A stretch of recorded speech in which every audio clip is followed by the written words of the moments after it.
Tipped ham and football. That's what Pittsburgh does. What's up, everybody? We are brought to you by FanDuel. I'm Brian Batko, one of your Post-Gazette Steelers beat writers here.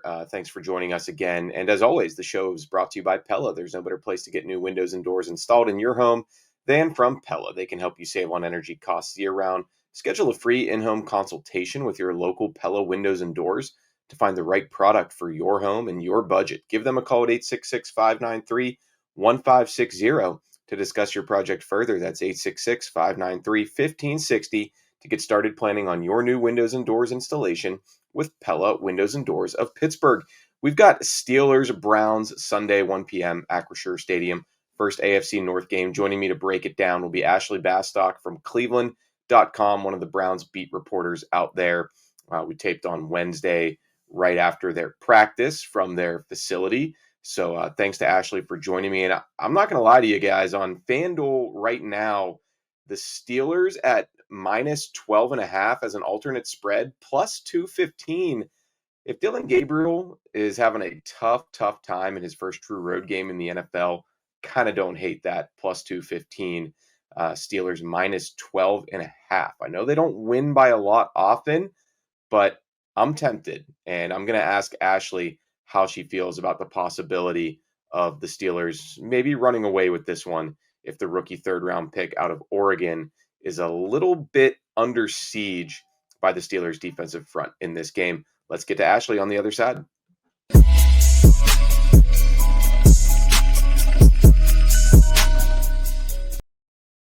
All right, Ashley, coming to us from what? Berea, Ohio, right? Berea, close, Berea, so close. Berea. Yes. I've driven through there. I've driven by the Browns practice facility, but yeah, I guess I never said it out loud. How's it going? Is it, I guess, getting a little chilly there in Cleveland as well? It's finally getting cooler here in Pittsburgh.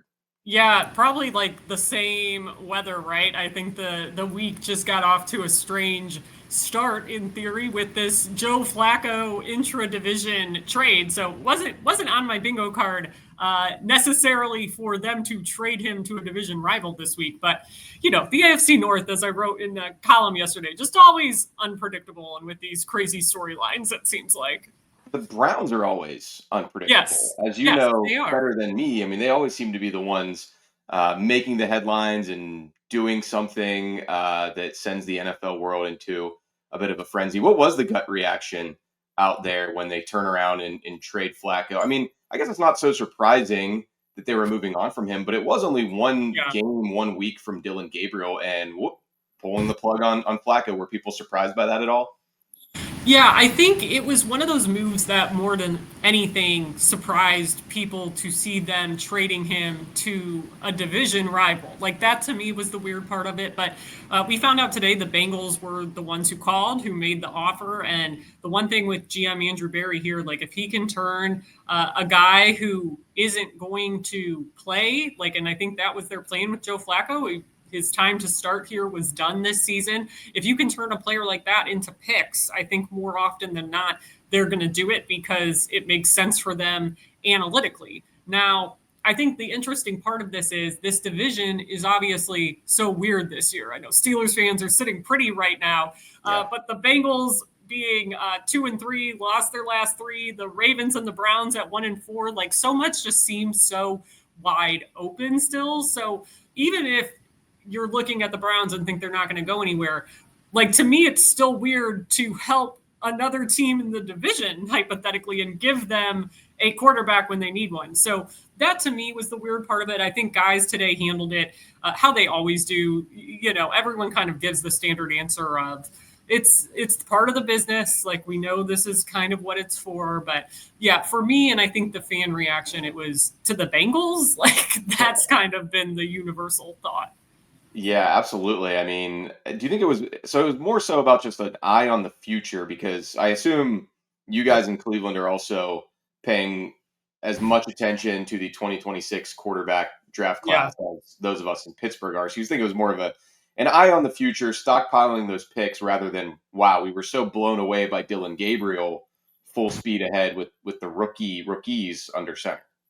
Yeah, and I think with Joe Flacco, the thing is he's obviously prone to turning the football over. And right now, that's just something the Browns can't afford to do. And look, even when they were starting Joe Flacco and they were winning 2 years ago, Joe threw a ton of interceptions. He threw a ton of interceptions last year in Indianapolis. So this became, I think, a team that was spiraling because not only did they have other issues, it's been hard enough to get the pass game going, but this offense has not been able to protect the football. Really, this week was the first time they did it. And you look at Dillon Gabriel, he's a rookie who, look, they really like. I think they probably had a higher grade on Dillon Gabriel than any other NFL team. Like going back to actual draft night, I was shocked when they took him because there had been nothing that really pointed to them liking him. We found out all these things after the fact and them meeting with him right after they went to the Colorado Pro Day. Actually, I think it was, they met with Dillon Gabriel out in Oregon. So they have always liked him. And I think maybe they liked him more than other NFL teams did. And I think their kind of view on it is, well, we really like all these things about him. The only real knock on him is his size. And he's played at his size for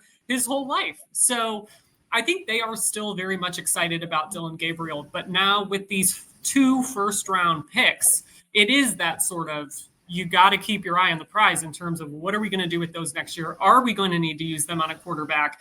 And I got asked this on the radio today too, and I still think it. It's also why I think at some point we are going to see Shedeur Sanders start this season because Jimmy Haslam, the owner, very adamant in training camp that they want to see both of these rookies. And I think this team needs to know what it has entering that draft last year as this college quarterback landscape changes.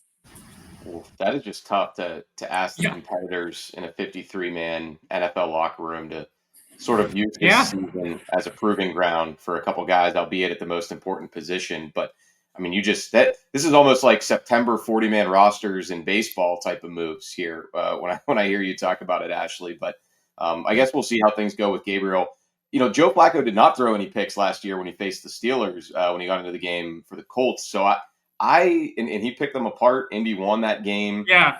Over for Anthony Richardson. So I think I would have felt better about the Browns' chances Sunday if Flacco were actually in there. So let me just ask you that you get the sense that Dillon Gabriel is going to be able to sort of step in, do the game manager thing, play it close to the vest, get the ball out quick, basically shorten the game, make it a little bit of a slugfest? Or do you think he could get completely overwhelmed by TJ Watt, Cam Hayward, Alex Highsmith, Nick Herbig? I mean, they're already one of the best defenses in the NFL at batting down passes. And like you said, Gabriel's tried to adjust for that his entire playing career, but I feel like it could get ugly for him. Yeah, the batted passes with the Steelers line is like the number one thing I'm worried about, mainly because in training camp I watched Shelby Harris, who has a knack for batting down balls, both at the line and obviously he just blocked a big field goal against the Packers a couple weeks ago, one of the plays of the week that in that third week of the season. So I've seen Dillon get passes batted down.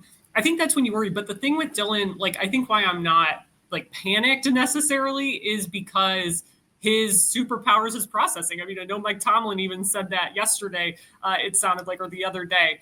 And that is what he is good at. And he's so even keeled. Like when he talks, I understand why Kevin Stefanski fell in love with him because they just seem to be very similar personality wise and not getting overwhelmed. But I definitely think there's a potential for things to get ugly. I mean, especially because the Browns still have left tackle issues. We don't know what they're going to do on that side of the line yet this week, really. Obviously, DeJuan Jones is out for the year. He suffered a knee injury, so he's out, and they're kind of piecemealing it together. The Browns did get right tackle Jack Conklin back. For Dillon Gabriel, that's a big deal that they got Jack back last week because Dillon Gabriel's a lefty, so really his right side is his blind sides. But that left tackle spot is still a concern, and especially facing the Steelers front, which I've covered this beat this is my 5th season. I've obviously seen them wreak plenty of havoc against Browns O-lines and Browns backup left tackles in the last 5 years alone.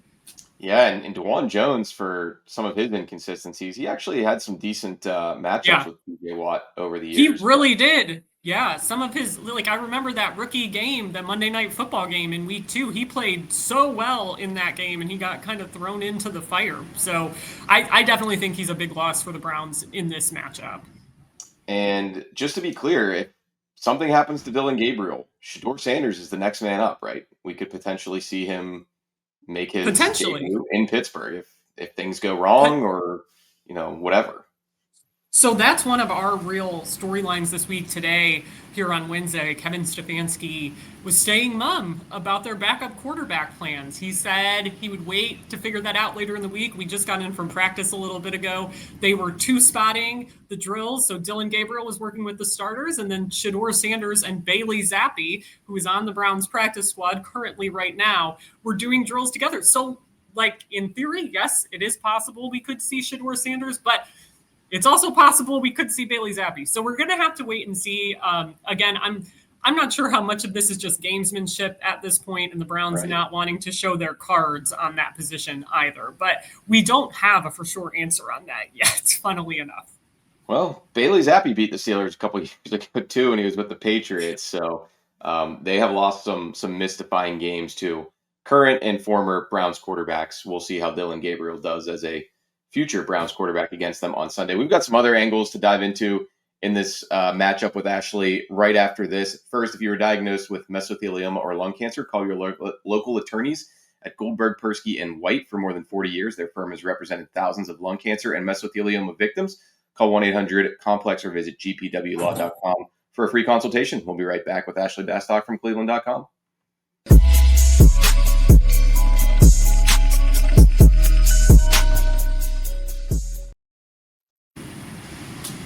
All right, Ashley, beyond just the quarterbacks in this game for the Browns, there's been a weird amount of overlap between these two teams in the last few years.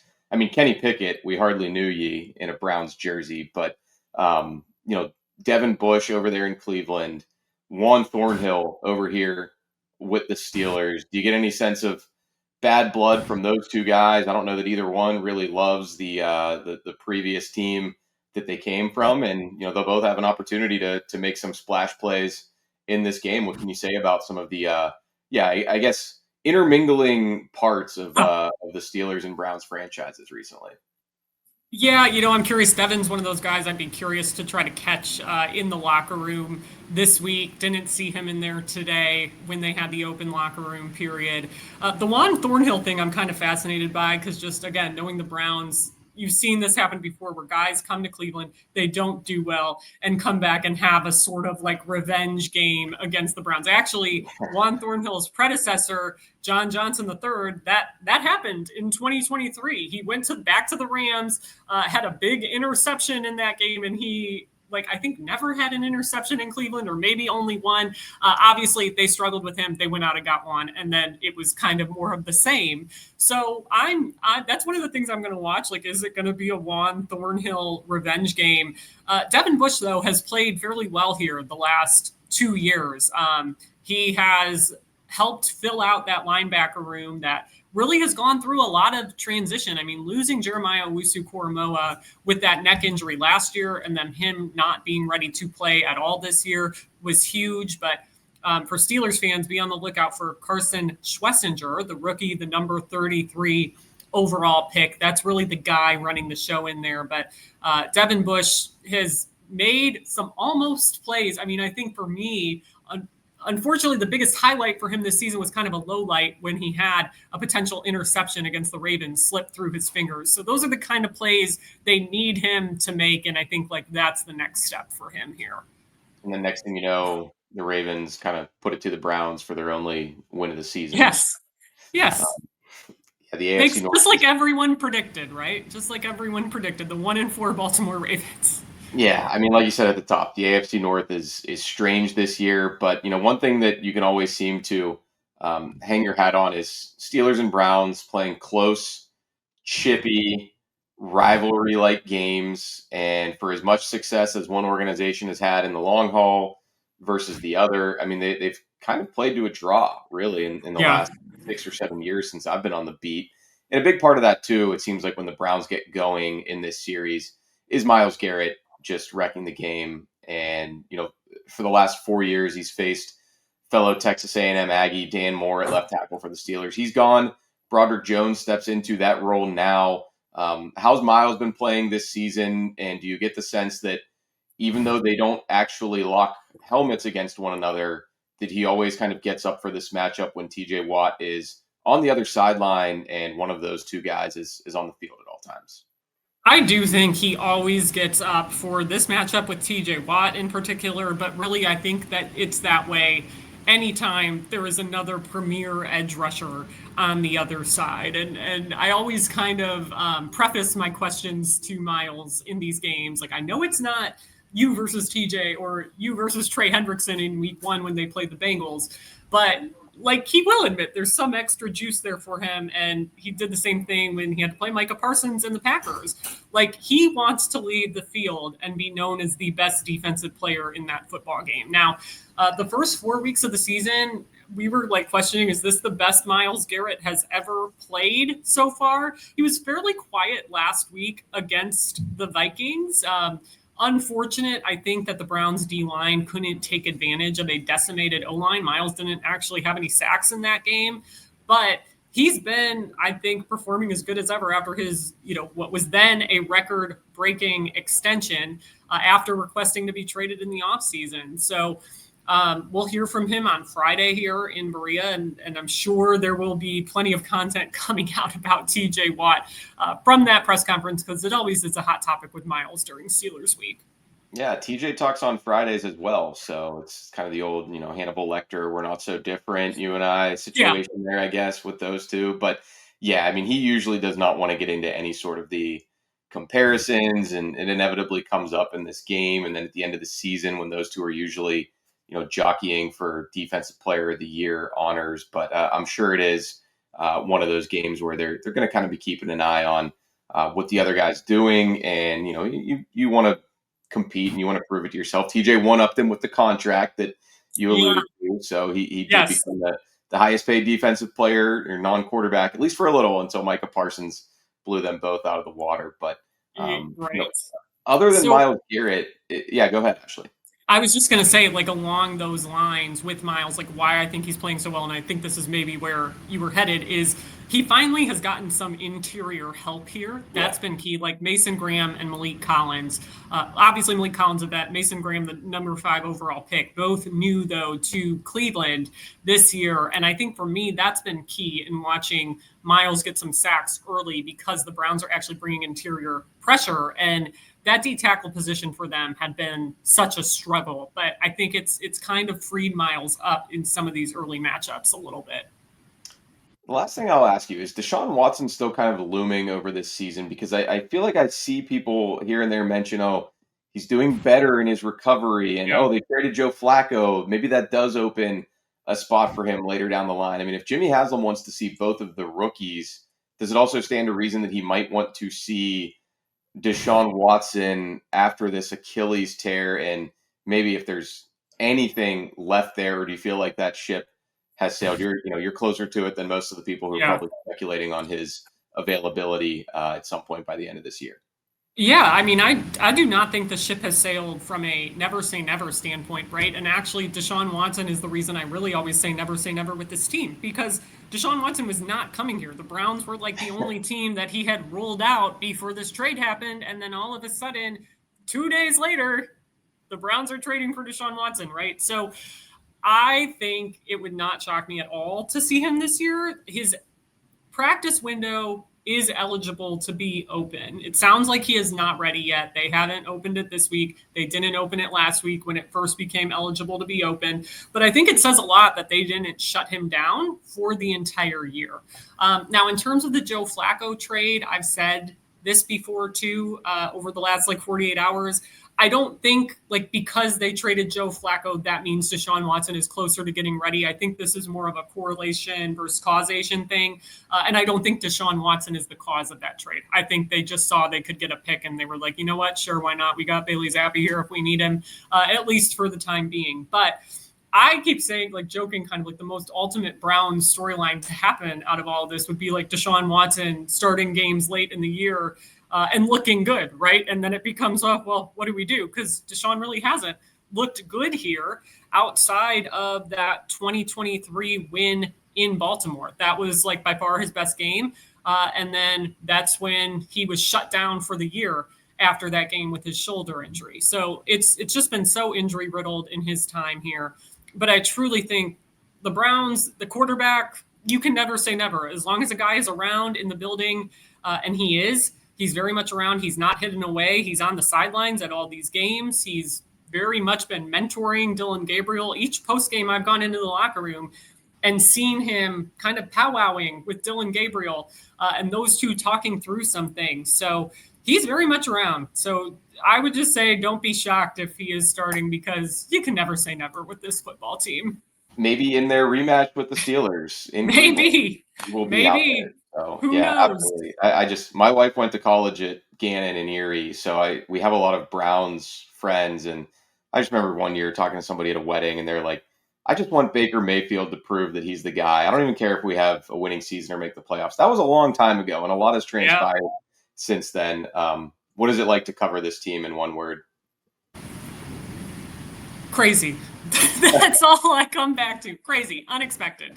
Yeah, absolutely. Well, hey, thanks so much for joining me, Ashley. Do you want to tell people where they can find your work and where to follow you for this week especially?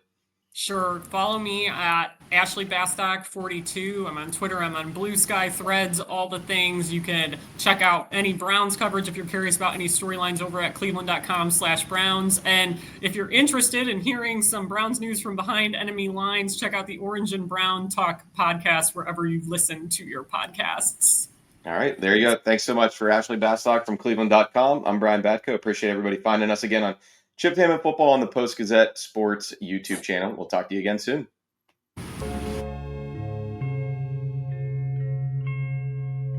Thank you for checking out this content from Post-Gazette Sports. If you watch this video on YouTube, please like the video and subscribe to our channel. For all of the sports coverage the Post-Gazette has to offer, visit post-gazette.com.